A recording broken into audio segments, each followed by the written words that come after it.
오늘 우리에게 주시는 하나님의 말씀은 빌립보서 1장 27절에서 30절의 말씀입니다. 빌립보서 1장 27절에서 30절 말씀입니다. 신약 318페이지쯤에 있습니다. 함께 읽겠습니다. 오직 너희는 그리스도의 복음에 합당하게 생활하라. 이는 내가 너희에게 가보나 떠나 있으나 너희가 한 마음으로 서서 한 뜻으로 복음의 신앙을 위하여 협력하는 것과 무슨 일에든지 대적하는 자들 때문에 두려워하지 아니하는 이 일을 듣고자 함이라. 이것이 그들에게는 멸망의 증거요 너희에게는 구원의 증거니 이는 하나님께로부터 난 것이라.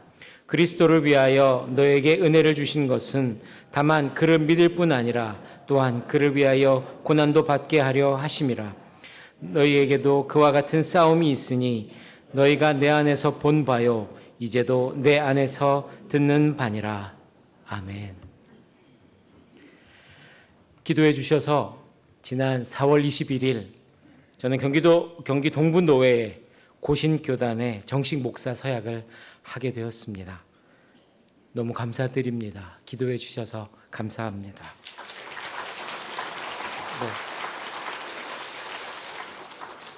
제가 목사 서약을 하는 그날 설교 본문은 로마서 1장 16절 말씀이었습니다. 내가 복음을 부끄러워하지 아니하노니 이 복음은 모든 믿는 자에게 구원을 주시는 하나님의 능력이 됨이라. 먼저는 유대인에게요 그리고 헬라인에게로다.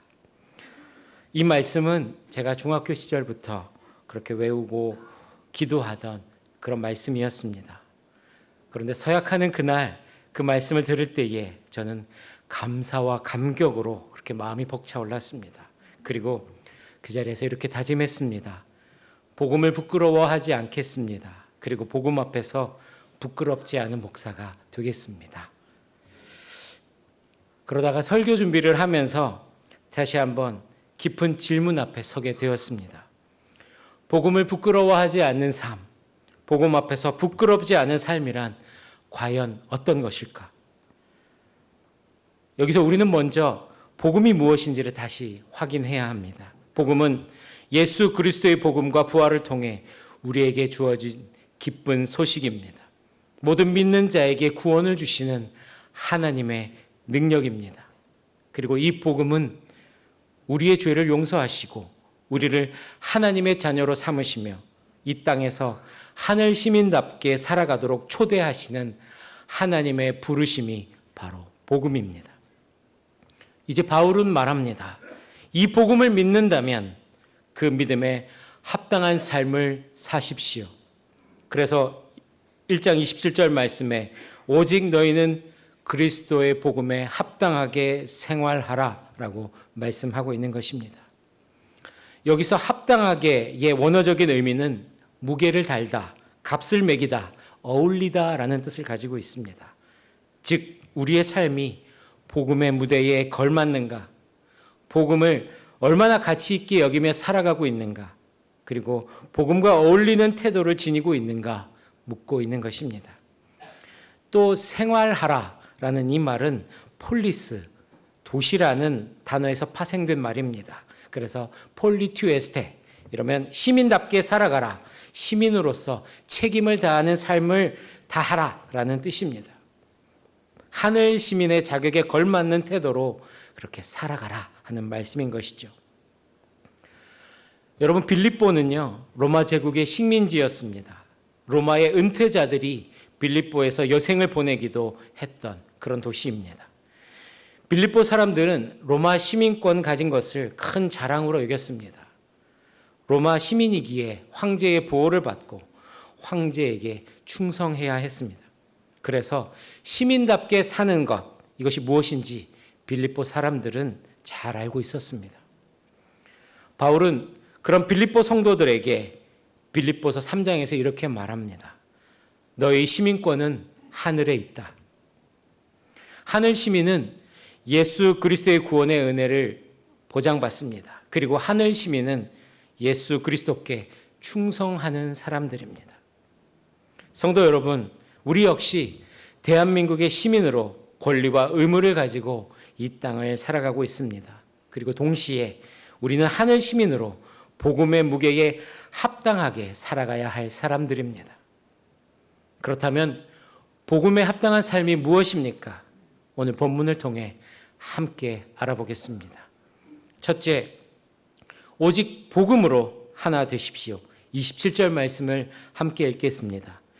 오직 너희는 그리스도의 복음에 합당하게 생활하라. 이는 내가 너희에게 가보나 떠나 있으나 너희가 한 마음으로 서서 한 뜻으로 복음의 신앙을 위하여 협력하는 것과, 바울은 복음에 합당한 삶으로 너희가 한 마음으로 서서 한 뜻으로 복음을 위해 협력하라 라고 그렇게 말씀하고 있습니다. 바울은 원래 빌립보에 갈 계획이 없었습니다. 그곳에 교회를 세울 생각도 없었습니다. 바울은 원래 아시아 지역, 지금의 터키 쪽으로 그렇게 복음을 전하려고 했습니다. 그런데 성령께서 그 길을 막으셨습니다. 그리고 어느 날 밤에 바울은 환상을 봅니다. 마케도니아 사람 하나가 서서 간청하여 이르되 마케도니아로 건너와서 우리를 도우라. 이 환상을 보게 된 것입니다. 그 환상을 따라 도착한 첫 도시가 바로 빌립보였습니다.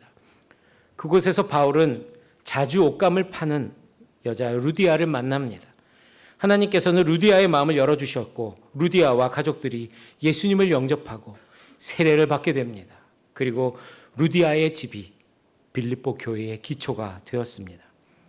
또한 바울과 실라가 감옥에 갇혔을 때에 그 감옥을 지키던 간수 역시 복음을 듣고 회심합니다. 그리고 그 가정이 또 하나의 교회가 됩니다.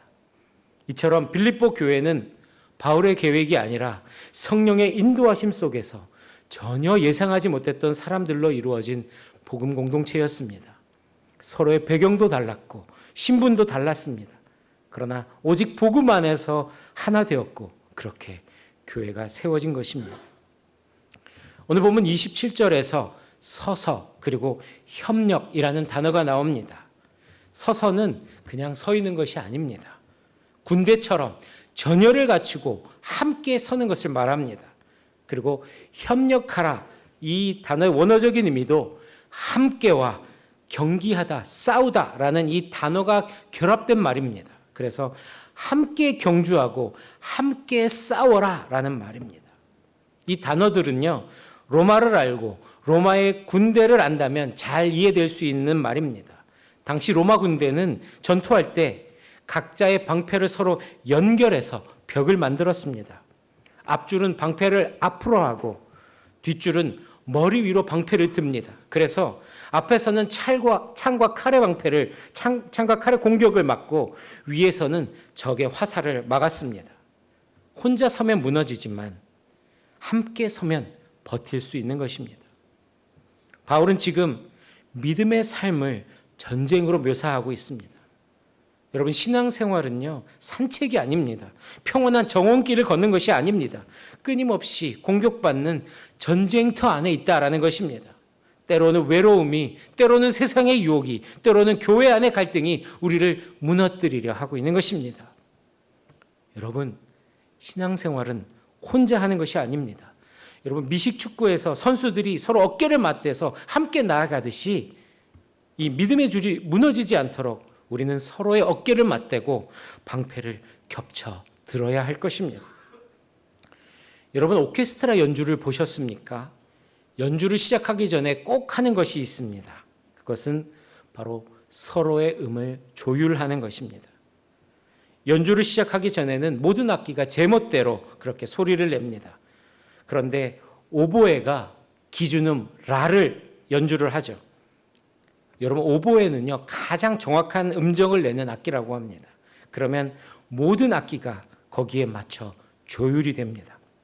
관악기부터 낮은 음과 높은 음의 현악기들 전부 하나의 음에 맞춰지게 됩니다. 그리고 나서 지휘자의 손이 올라가고 드디어 멋진 하모니의 연주가 시작되는 것이죠. 교회도 그렇습니다. 복음이라는 기준음에 조율되어야 하나 되는 것입니다. 아무리 은사가 뛰어나고 경험이 많아도 복음에 맞춰 조율되지 않으면 아름다운 하모니는 나올 수 없습니다. 여러분, 지금 한국 사회는 어떻습니까? 2025년 6월 3일 다가오는 화요일에 대통령 선거를 앞두고 있습니다. 우리는 각자 이념이 다르고 정치적인 신념이 다르고 지지하는 후보도 다를 수 있습니다. 같은 교회를 다녀도 생각과 성향은 다양합니다. 문제는 복음보다 정치가 더 뜨겁고 자신의 오름을 내세우다가 공동체가 상처받고 있다는 사실입니다. 심지어 교회 안에서도 서로를 설득하기보다 대립하는 일들이 벌어졌습니다. 사실 그렇습니다. 하나 되자 이 말은 쉽지만 실제로 그렇게 살아내는 일은 쉽지 않습니다. 바로 이때에 필요한 것이 있습니다. 바로 기도입니다. 여기서 말하는 기도는 철야기도 합시다, 특별기도회 합시다 라는 것을 말하는 것이 아닙니다. 기도가 무엇입니까? 기도는 단지 내 소원을 말하는 시간이 아닙니다. 내 뜻을 하나님께 관철시키는 시간이 아닙니다. 기도는 복음이라는 기준에 내 마음을 조율하는 시간입니다. 하나님의 뜻에 내 마음을 조율하는, 내 기도 제목을 조율하는 시간이 바로 기도의 시간입니다. 제가 어느 날 중보기도실에 기도하러 갔다가 나라와 민족을 위한 긴급 기도 제목을 읽게 되었습니다. 이 기도 제목은 정주채 목사님께서 우리 공동체와 함께 나누자고 주신 기도 제목인데요. 특별히 대통령 선거를 앞두고 함께 기도했으면 좋겠다고 그렇게 생각했습니다. 이 기도문을 읽다 보니까 기도 제목 하나하나가 바로 저의 기도가 되었습니다. 그 기도 안에서 하나님 나라를 다시 갈망하게 되었습니다. 그 안에는 이런 고백이 담겨 있습니다. 하나님보다 정치에 더 관심이 많았고 정치인들에게 기대가 많았던 것을 회개합니다. 세상 정치에는 예민하게 반응하면서도 하나님의 말씀과 일에는 우둔하였던 죄를 회개합니다. 또 이렇게 기도합니다. 주여 우리를 긍휼히 여겨 주옵소서. 주님은 만군의 주이시며 만유의 주이십니다. 모든 통치와 권세와 능력과 주권이 주님께 있습니다. 주님은 만물 위에 계시고 만물을 복종케 하시는 분이십니다. 주님을 바라봅니다. 주님밖에 바랄 것이 없습니다. 주님 외에 그 누구도 그 무엇도 기대할 데가 없습니다. 여러분, 왜 기도가 중요합니까? 하나님이 주인이심을 다시 고백하는 자리가 바로 기도의 자리입니다. 모든 통치와 권세와 주권이 주님께 있음을 고백하는 자리가 바로 기도의 자리입니다. 기도는 우리를 다시 복음 앞에 세웁니다. 서로 복음으로 바라보게 하고 하나 되게 합니다. 그래서 기도는 공동체를 하나 되게 하는 은혜의 도구인 것입니다. 기도는 우리의 마음을 하나님께로 조율하게 하는 열쇠입니다. 그래서 여러분께 부탁드립니다. 중보기도실로 오시기 바랍니다.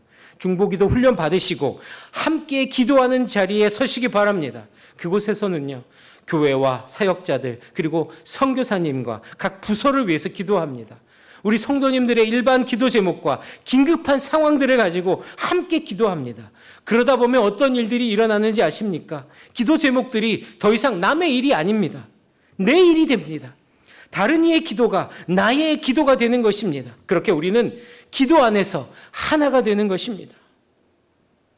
성도 여러분, 지금 우리는 함께 어깨를 맞대어야 할 때입니다. 복음이라는 기준음에 우리의 마음을 맞추고 기도라는 전열에 함께 서야 합니다.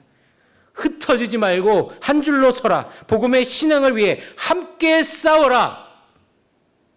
오직 그리스도의 복음으로 하나 되는 저와 여러분이 되기를 간절히 바랍니다. 둘째, 담대히 서십시오. 28절 말씀을 함께 읽겠습니다. 무슨 일에든지 대적하는 자들 때문에 두려워하지 아니하는 이 일을 듣고자 함이라. 이것이 그들에게는 멸망의 증거요 너희에게는 구원의 증거니 이는 하나님께로부터 난 것이라. 바울은 복음에 합당하게 생활하라 라고 권면하면서 그 구체적인 모습으로 27절에 공동체의 협력과 연합을 강조합니다. 그리고 이어지는 28절에 보니까 그런 믿음의 협력과 연합이 현실의 위협 속에서 어떻게 드러나야 하는가를 이렇게 말하고 있습니다. 바로 두려워하지 말라라는 것입니다. 바울은 왜 두려워하지 말라고 말합니까? 빌립보 교회 성도들은요, 실제로 로마 제국 안에서 위협과 핍박 가운데 있었기 때문입니다. 예수님을 주로 고백하는 것, 이것은 당시 로마 황제를 숭배하는 그 체제 안에서는 반역으로 여겨졌습니다. 그리고 신앙 때문에 경제적인 손해 그리고 사회적인 배척도 감수해야 했습니다. 이러한 현실 속에서 바울은 단호하게 말합니다. 무슨 일에든지 대적하는 자들 때문에 두려워하지 마십시오. 여러분, 여기서 두려움 없는 삶은 단순한 용기의 문제가 아닙니다. 이것은 복음을 신뢰하는 믿음의 태도를 말합니다. 여러분, 바울이 말하는 두려워하지 않은 모습이 그들에게는 멸망의 증거요, 너희에게는 구원의 증거다. 이 말이 무슨 뜻일까요? 여러분, 우리가 이 땅에서 믿음으로 담대히 살아갈 때에 세상 사람들은 우리를 이상하게 여기고 조롱하기도 합니다. 쟤들 이상해. 미쳤나 봐. 저러다 망하지. 네, 우리의 담대함이 세상 사람들이 보기에는 멸망당할 사람들, 멸망의 증거처럼 보일 수 있다는 것입니다. 하지만 하나님께서는 그렇게 보지 않으신다는 것입니다. 오히려 담대함이 믿음을 지키며 살아가는 그 삶이 너는 구원받은 내 자녀라는 확실한 증거다라고 말씀하고 계시는 것입니다. 다시 말해서 믿음 때문에 두려워하지 않고 살아가는 우리의 태도가 바로 하나님 앞에서는 구원받는 사람의 삶이다라고 말씀하고 계시는 것입니다.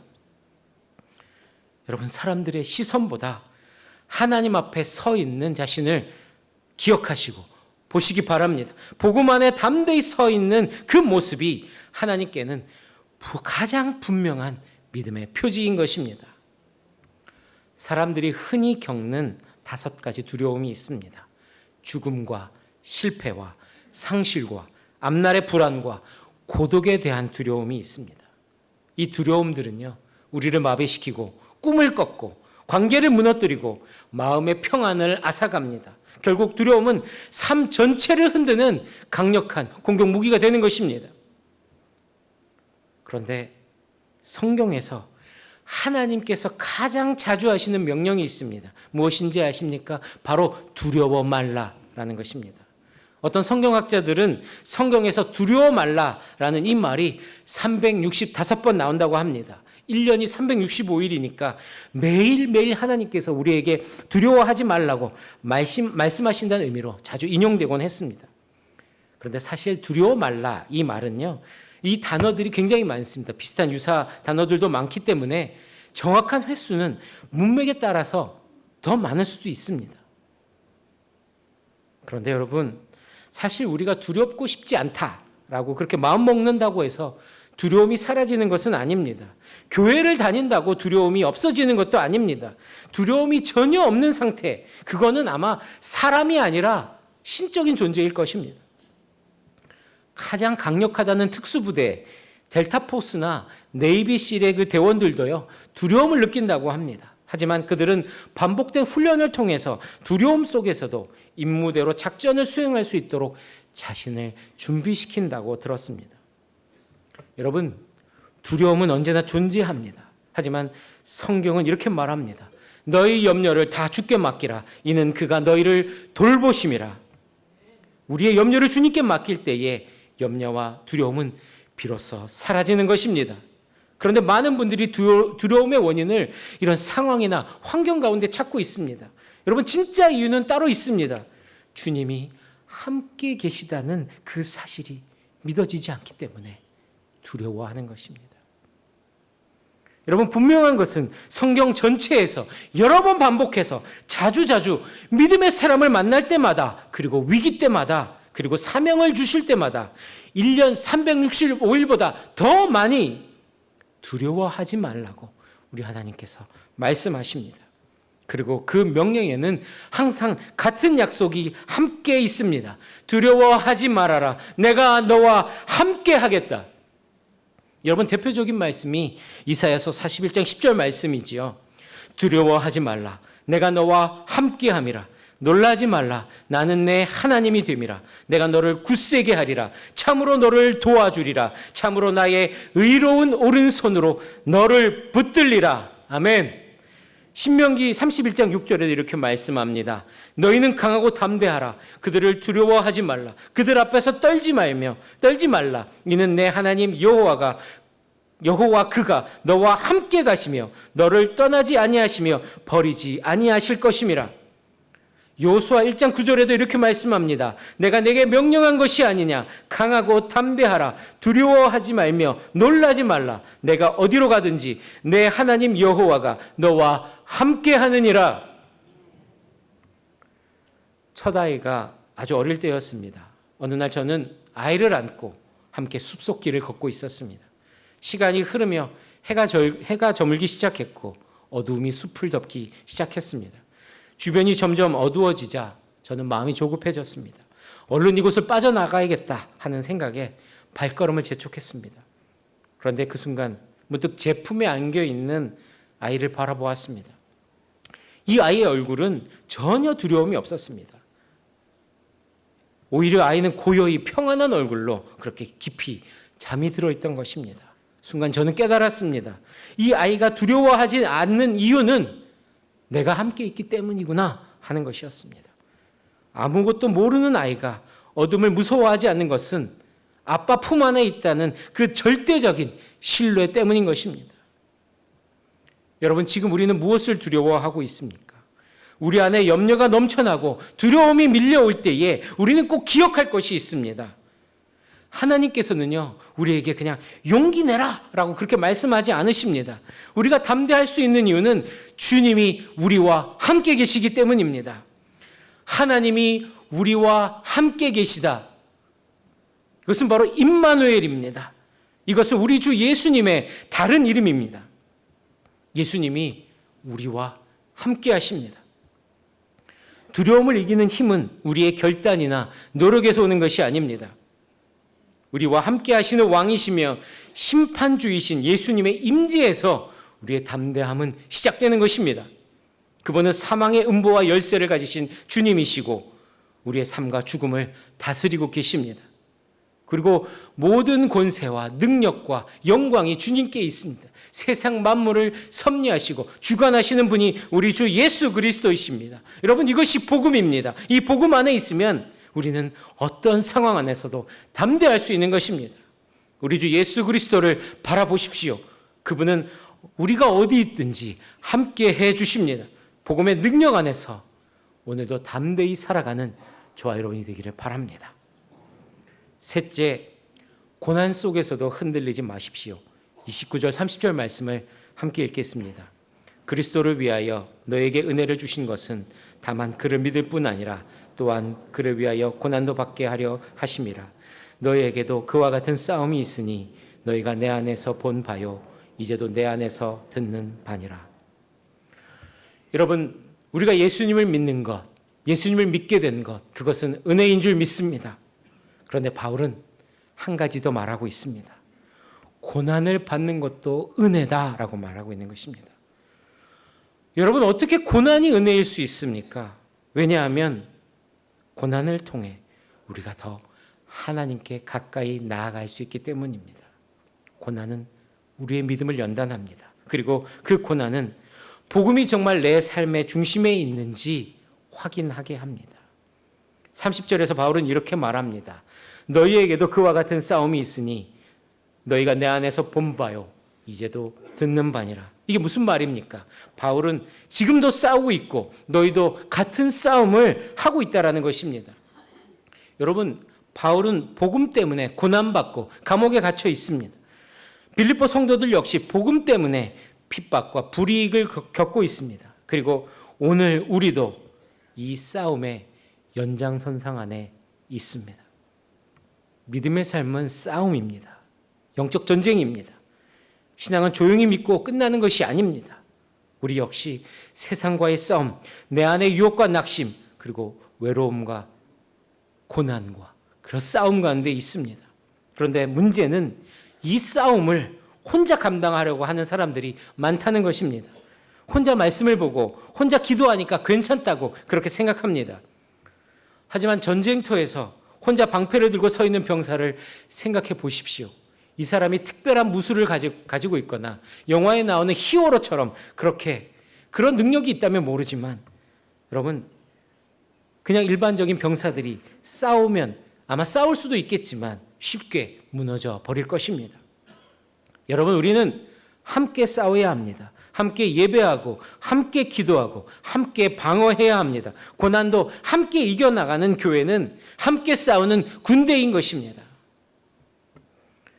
여러분, 우리 교회는요, 강대상부터 저 뒤까지 빨간 카페트가 깔려 있습니다.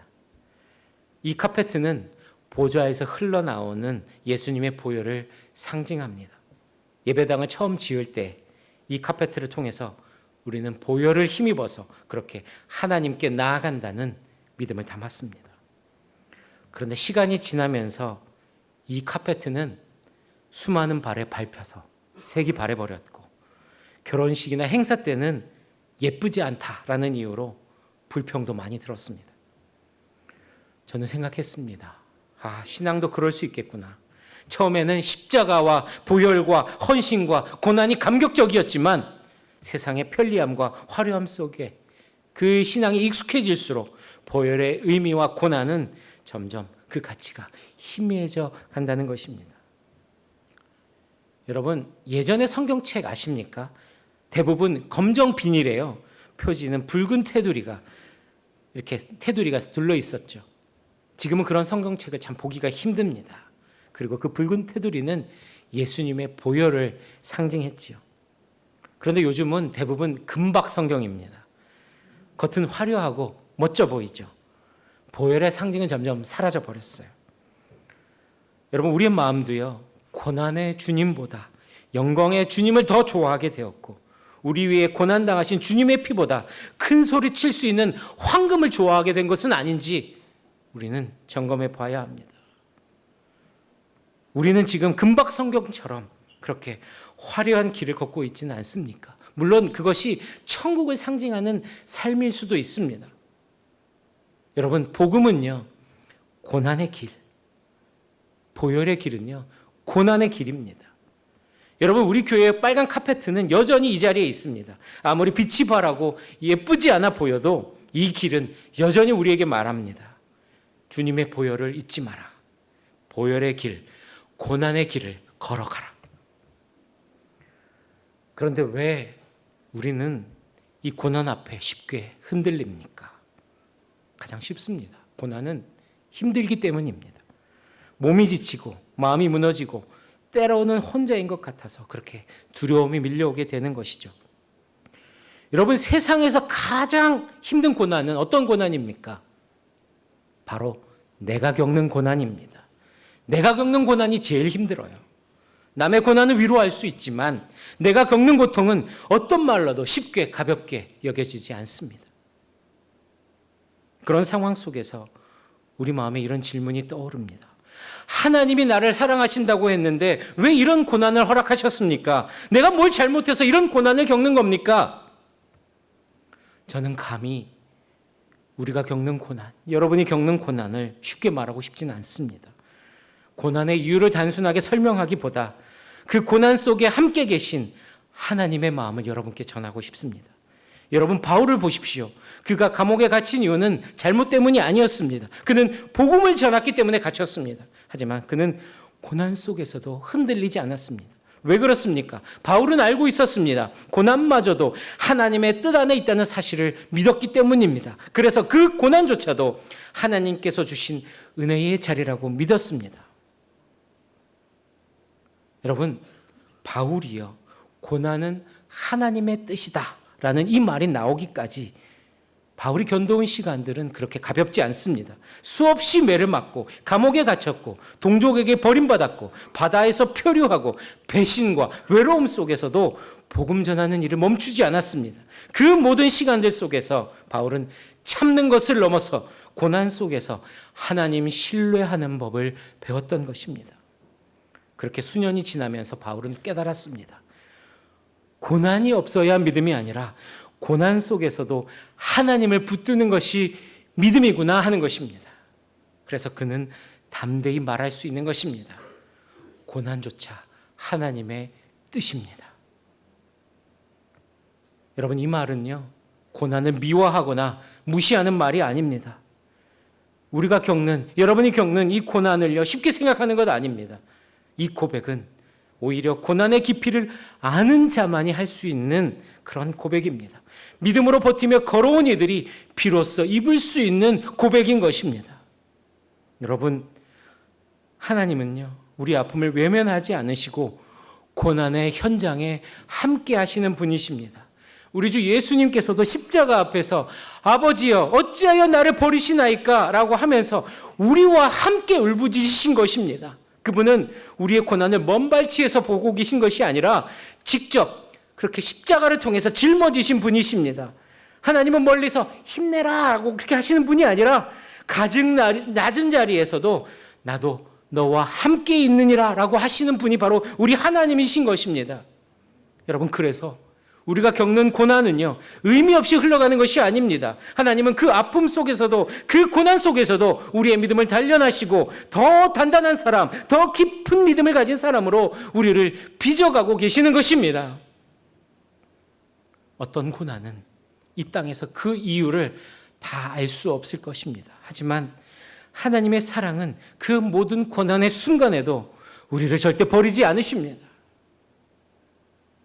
여러분, 고난은 단지 참고 견디는 것이 아닙니다. 예수님이 먼저 걸으신 그 길을 따라 걷는 것입니다. 주님의 고난에 동참하는 거룩한 동행이 바로 고난인 것입니다. 고난 자체는 아프지만 그 고난 속에서도 하나님께서는 우리를 단련하시고 복음 안에서 우리를 정금같이 빚어 가십니다. 욥은 고난 중에서 이렇게 고백했습니다. 귀로 듣기만 하였사오나 이제는 눈으로 주를 배움나이다. 고난은 하나님을 깊이 만나는 자리입니다. 내가 너와 함께 하리라, 그렇게 머리로만 알았던 지식이, 그런 하나님의 말씀이 머리에서 가슴으로 내려오고 가슴에서 삶으로 흘러가게 되는 것입니다. 함께 하심을 경험하게 되는 것입니다. 그 순간 말씀은 위로가 되고 힘이 되고 우리의 삶의 방향이 되는 것입니다. 하나님은 우리를 사랑하십니다. 그리고 그 고난의 자리에서 여전히 우리와 함께하고 계십니다. 예수님을 바라보며 고난도 은혜였습니다 라고 반드시 고백하게 되는 우리 모두가 되기를 간절히 바랍니다. 말씀을 맺겠습니다. 복음은 우리를 살리는 능력이고 우리의 삶을 바꾸는 기준입니다. 그래서 바울은 말합니다. 오직 복음에 합당하게 생활하라. 복음에 합당한 삶이란 공동체 안에서 한 마음과 한 뜻으로 협력하는 삶이고 대적과 고난 앞에서도 두려워하지 않고 담대하게 사는 삶이며 그리스도의 고난에 동참하며 흔들리지 않는 삶입니다. 그런데 이 모든 태도를 관통하는 단어 하나가 있습니다. 바로 오직입니다. 이 말은 다른 무엇도 아닌 이것만은 붙들라라는 것입니다. 여러분, 우리의 현실은 복잡합니다. 삶은 녹록치 않습니다. 우리는 여전히 갈등 속에 있고 고난은 여전히 우리를 흔들고 있습니다. 그러나 우리가 이 어떤 상황 속에서도 놓지 말아야 될 것 단 하나, 그것은 바로 복음에 붙들려 복음에 어울리는 삶을 사는 것입니다. 복음의 무게를 놓치면, 복음의 가치를 잊으면, 복음과 어울리는 삶이 없으면 그 신앙은 껍데기만 남게 됩니다. 그러므로 성도 여러분, 분열과 혼란과 불확실함이 가득한 이 시대 속에서 오직 복음에 합당하게 살아가는 하늘 시민이 되시기를 주님의 이름으로 축복합니다.